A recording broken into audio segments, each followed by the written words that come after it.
Hello students, good morning. मैं Pravesh Sharma. Welcome back to my channel BEd second year EPC 4 understanding the self अर्थात स्वयं की समझ के अंतर्गत आज का हमारा टॉपिक है सामाजिकरण अर्थात सोशलाइजेशन। इसी के संदर्भ में हम देखेंगे कि एक बालक जब परिवार में जन्म लेता है तो वह सामाजिक गुणों से युक्त नहीं होता है और न ही उसके अंदर समाज विरोधी गुण होते हैं। उस समय तो वह कुछ प्राणी शास्त्रीय गुणों वाला एक जीवित प्राणी होता है। समाज के रीति रिवाजों, प्रथाओं, मूल्यों एवं संस्कृति से अनभिज्ञ होता है। वह बालक ये नहीं जानता कि किसके साथ किस प्रकार का व्यवहार किया जाना है और समाज उससे क्या अपेक्षा करता है, किंतु ये कुछ शारीरिक क्षमताओं के साथ पैदा होता है। इन क्षमताओं के कारण ही वह बहुत कुछ सीख लेता है, समाज का क्रियाशील सदस्य बन जाता है और संस्कृति को आत्मसात कर लेता है। उसमें सीखने की क्षमता स्वतः ही होती है। ये क्षमता सामाजिक संपर्क से ही विकसित होती है। जैसे मानव में भाषा के प्रयोग करने की क्षमता होती है, जो कि समाज के संपर्क से ही व्यवहारिक रूप धारण कर लेती है। सामाजिक संपर्क के कारण ही व्यक्ति समाज के रीति रिवाजों, प्रथाओं, मूल्यों, विश्वासों, संस्कृति एवं सामाजिक गुणों को सीख लेता है और एक सामाजिक प्राणी बन जाता है। इसी प्रक्रिया को जिसके द्वारा एक प्राणी शास्त्रीय प्राणी सामाजिक प्राणी के रूप में बदल जाता है, सामाजिकरण कहा जाता है। हम सबसे पहले देखेंगे मीनिंग ऑफ सोशलाइजेशन, यानी कि सामाजिकरण का अर्थ। सामाजिकरण उस प्रक्रिया का नाम है जिसके द्वारा प्राणी शास्त्रीय प्राणी में सामाजिक गुण आ जाते हैं और वह एक सामाजिक प्राणी कहलाने लगता है। अर्थात व्यक्ति को सामाजिक प्राणी के रूप में विकसित करने की प्रक्रिया को ही सामाजिकरण कहते हैं। अब हम देखेंगे नेक्स्ट पॉइंट में हम देख रहे हैं डेफिनेशन ऑफ सोशलाइजेशन अर्थात सामाजिकरण की परिभाषा। सबसे पहले हम देखेंगे के डेविस के अनुसार दी गई परिभाषा। के डेविस, जिनका नाम किंगस्ली डेविस है। Socialization is the young human organism acquires the culture and enters the structure of the society. सामाजिकरण वह प्रक्रिया है जिसके द्वारा एक बालक मानव संस्कृति प्राप्त करता है और सामाजिक कार्यों में प्रविष्ट होता है। नेक्स्ट डेफिनेशन है A.W. ग्रीन की। उनके अनुसार socialization is the process by which the child acquires cultural content along with selfhood and personality. सामाजिकरण वह प्रक्रिया है जिसके द्वारा बालक स्वयं तथा व्यक्तित्व के साथ साथ सामूहिक तत्व भी प्राप्त करता है। इन परिभाषाओं से स्पष्ट होता है कि सामाजिकरण सीखने की एक प्रक्रिया है जिसके द्वारा व्यक्ति समूह अथवा समाज की सामाजिक सांस्कृतिक विशेषताएं ग्रहण करता है, अपने व्यक्तित्व का विकास करता है, आत्म को पहचानता है और वैसे ही समाज जिसको स्वीकार करता है ऐसी आत्म अभिव्यक्ति करता है और समाज का क्रियाशील सदस्य बनता है। सामाजिकरण द्वारा बच्चा सामाजिक प्रतिमानों को सीखकर उनके अनुरूप आचरण करता है। इससे समाज में नियंत्रण बना रहता है। नेक्स्ट पॉइंट में हम देख रहे हैं कैरेक्टरिस्टिक्स ऑफ सोशलाइजेशन, सामाजिकरण की विशेषताएं।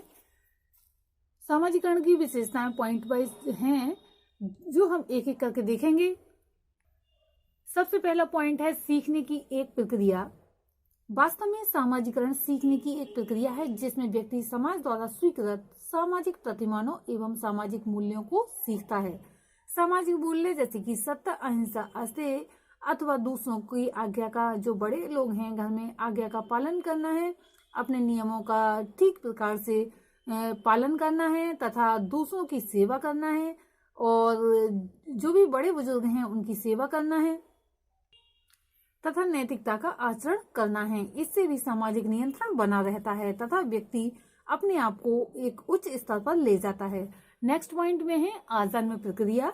सामाजिकरण की प्रक्रिया बालक के जन्म से शुरू होकर मृत्यु तक चलने वाली प्रक्रिया है। बालपन से लेकर वृद्धावस्था तक वह अनेक परिस्थितियां धारण करता है और उनके अनुसार अपनी भूमिकाओं का निर्वाह करता है। जैसे कि बचपन में बालक एक परिवार का बहुत ही जो है कहना चाहिए कि एक स्नेह का पात्र होता है और उसकी सब आवश्यकताओं की पूर्ति जो है पारिवारिक सदस्य ही करते हैं। धीरे धीरे वह स्वयं अपनी पढ़ाई पर ध्यान देता है, उसे स्वयं ही पढ़ना होता है, स्वयं ही अपनी वस्तुओं को संग्रहित करना होता है, जैसे कि कॉपी किताबें आदि, तथा धीरे धीरे उस पर पूरी जिम्मेदारियां आ जाती हैं और परिवार का निर्वाह करने के लिए उसे धन भी कमाना पड़ता है। धीरे धीरे वृद्धावस्था तक चला जाता है। इस प्रकार की ये परिस्थितियां जैसे जैसे उसके जीवन में आती हैं, वैसे ही अपने उनके अनुसार भूमिकाओं का निर्वाह करना सीखता है। नेक्स्ट पॉइंट है समय तथा स्थान सापेक्ष। सामाजिकरण की प्रक्रिया समय व स्थान सापेक्ष भी है। समय सापेक्ष का अभिप्राय यह है कि भिन्न समयों में सामाजिकरण की अंतर्वस्तु भिन्न भिन्न हो सकती है। सामाजिकरण समय सापेक्ष के साथ साथ स्थान सापेक्ष भी है। स्थान सापेक्ष का अर्थ है एक स्थान पर समाज में जो व्यवहार प्रशंसनीय माना जाता है वही दूसरे समाज में निंदनीय भी माना जा सकता है। नेक्स्ट पॉइंट है सामाजिक कार्यों में दक्षता प्रदान करने की प्रक्रिया। सामाजिकरण की प्रक्रिया द्वारा ही एक व्यक्ति सामाजिक कार्यों में भाग लेने के काबिल बनता है। नेक्स्ट पॉइंट है संस्कृति को आत्मसात करने की प्रक्रिया। सामाजिकरण के द्वारा एक व्यक्ति सांस्कृतिक मूल्यों यानी कि कल्चरल वैल्यूज और सामाजिक मानकों तथा समाज स्वीकृत मानकों को सीखता है तथा संस्कृति के भौतिक तथा अभौतिक तत्वों को आत्मसात करता है। धीरे धीरे वह संस्कृति व्यक्ति के व्यक्तित्व का अंग बन जाती है और उसी के अनुसार वह कार्यों को अपनाता चला जाता है तथा कार्य रूप में परिणित करता चला जाता है। नेक्स्ट पॉइंट में हम देख रहे हैं व्यक्ति के आत्म का विकास। व्यक्ति के आत्म का विकास भी सामाजिकरण के माध्यम से होता है। व्यक्ति में स्वयं के प्रति जागरूकता आती है और यह भी जानने लगता है कि अन्य लोग उसके बारे में क्या सोचते हैं। यही सोशलाइजेशन की विशेषता है। नेक्स्ट पॉइंट है संस्कृति का हस्तांतरण। सांस्कृतिक या सांस्कृतिकरण के माध्यम से समाज अथवा समूह है अपनी संस्कृति को एक पीढ़ी से दूसरी पीढ़ी को पहुंचाता है। नई पीढ़ी पुरानी पीढ़ी से संस्कृति ग्रहण करती है। जैसे कि हमारे भी परबाबा परदादी रहे होंगे, फिर जो है दादी बाबा यानी कि ग्रैंड मदर ग्रैंडफादर, उन्होंने कुछ बातें सिखाई, कुछ क्या सभी बातें सिखाते हैं। फिर हमने अपने माता पिता से कुछ बातें सीखी, यानी कि संस्कृति है उसका हस्तांतरण होता चला जाता है। जैसे रीति रिवाज आदि त्योहार किस तरह से मनाए जाने हैं, ये जो है पीढ़ी दर पीढ़ी हस्तांतरित होते चले जाते हैं।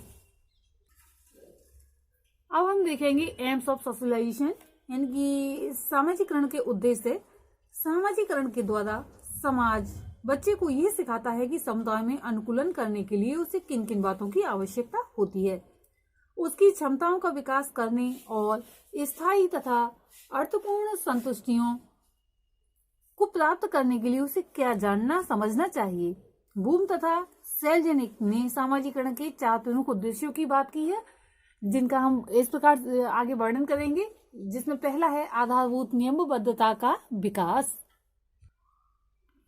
सामाजिक जीवन को क्रमबद्ध रूप में चलाने के लिए अनुशासन एवं नियमबद्धता आवश्यक है, बहुत ज्यादा आवश्यक है, क्योंकि अनुशासन अगर नहीं होगा तो व्यक्ति अनियंत्रित हो जाएगा और नियमों में बंधा हुआ नहीं होगा तो उसकी दैनिक क्रियाएं भी गड़बड़ा जाएंगी और व्यक्ति अपने समय के साथ कार्यों को नहीं पूरा कर सकता। मानव की प्राकृतिक प्रेरणाएं उसे नियम विरुद्ध व्यवहार करने को प्रोत्साहित करती हैं, किंतु सामाजिकरण द्वारा व्यक्ति को अनुशासित एवं नियमबद्ध किया जाता है।